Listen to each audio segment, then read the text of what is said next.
let's take a moment now and see where this whole tragedy started from. Take us away, please. It all began in the early 1960s with a small camping site that opened up called Camp Near Lake. There was something off about this campground, though. There were numerous reports of Bigfoot, werewolves, and even alien sightings. It all seemed like there was some type of odd magic about the place. Due to all of the reports, the place closed down, and all the evidence was scrapped. So it's up to you to decide what really happened at Camp Near Lake. However, that's when the story takes a far darker turn. About 20 years later, on March 1st, 1982, a local mechanic was fired from a job. And his name was Nicholas J. Anthony. All Nicholas ever wanted was to create memories and dreams for people all around the world. Luckily for him, Nicholas' best friend, Jake Radford, was a chemist and found a perfect place for their fun circus. It just happens to be the location of that old campground. The two friends spent weeks building and constructing the property. And before they knew it, it was finished. Costumes were designed, and the theme of a scary, fun, and frightful circus was created. That's when Nicholas J. became Mr. Hops, and Jake Radford, Sawblade, was born. Unfortunately, people didn't have the same excitement for the characters as the two friends, and criticism started to come in. You guys stink! Eventually, Sawblade and Mr. Hops had had enough and started to punish those who underappreciated life. On one fateful day, Mr. Hops snapped too much and took the life of a child. Jake realized Nicholas had just gone way too far, and so they decided to go their own separate ways. After 20 years, Mr. Hops finally perfected his costume and became a man of metal. Mr. Hops went on to reopen the Nightmare Circus, stole some of Sawblade's secret chemicals to make animatronics, and murdered countless victims. Fortunately, Sawblade had a plan of his own to retrieve the chemicals.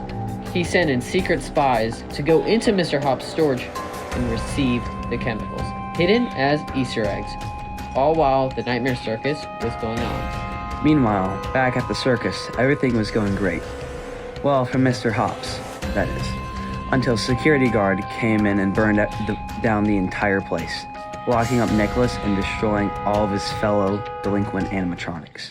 All was peaceful until Christmas. 2 decades later, it seemed like any other. A mom and her daughter had just moved into a nice house in a nice neighborhood with some pretty nice neighbors. But back at jail, Mr. Hops was tired of being locked up and masterfully found a way to escape. Focused on vengeance, Mr. Hops researched the security guard that burned down his circus, but he turned up nothing. Turns out the officer went off the map and disappeared. However, Hops did find the officer's daughter. Nicholas was going to get this kid. He was going to need some help. After some research, he decided to create a Santa animatronic and an elf animatronic to help him get the job done. Nicholas spent hours getting and acquiring parts for the machine. After a crazy montage, it was complete.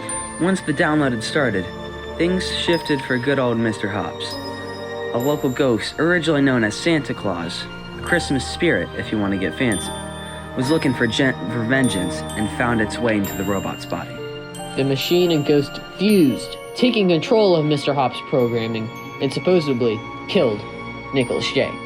The ghost, even in control, still had the base code that Mr. Hops had programmed in, and was focused on eliminating the little girl.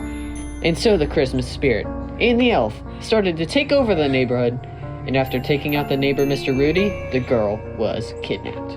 However, this wasn't going to happen if the mom of the daughter, Sandy, had anything to say about it. Fighting back, Sandy destroyed the elf, grabbed Mr. Rudy's secret weapon, and tracked the spirit into the woods. Hunting through the woods, Sandy came across 2 ghost hunters, also looking for the spirit. Unfortunately, that's when the spirit decided to strike, quickly taking out both ghost hunters. Whoa, whoa, whoa, let's not jump to conclusions here, alright?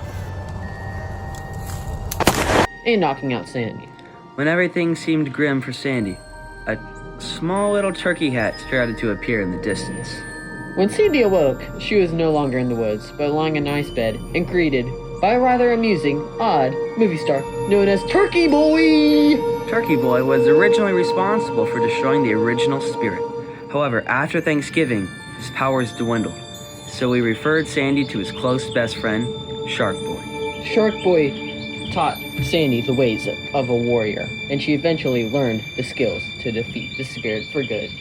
Sandy located the spirit in an old park, and after a long and hard battle, ending with the Christmas spirit being crushed by a car, Christmas and the little girl were both saved. Now with the Santa murder bot out of the way, the only thing that was left was to remove Nicholas's body. Officer E was sent out for the job, and the body was removed. You gotta remember the famous rule from Scream, though. This is the moment when the supposedly dead killer comes back to life for one last scare. Staying true to that, Nicholas attempted to hijack the car, ultimately failing and killing himself this time, for real. Like, actually for real this time. Officer E was never officially found. No one even knows for sure what happened to her body. With Nicholas out of the picture, Sawblade could finally act on his own and open up his compound. This would still cause death. However, the goal is not to kill, but to provide a new viewpoint on life. In Sawblade's compound, victims had to answer riddles and solve puzzles to escape. Victims would even have an opportunity to fight back and shoot at the monsters. Sawblade's compound remains open. However, victim reports have slowly gone down. Maybe Sawblade is focused on a new goal. And that brings us to today. The news reporter, Chet Charvinsky, who covered these horror stories, is opening up a fun establishment called Pablos Pizza. What kind of secrets is hiding in Pablo's? What is Chet truly keeping from the public? You'll just have to find out on November 11th. Thanks for watching, everyone. If you have any questions or ideas, feel free to comment them below. On behalf of the Lamello Lexi Studios team, we cannot wait to see you at Pablo's Pizza.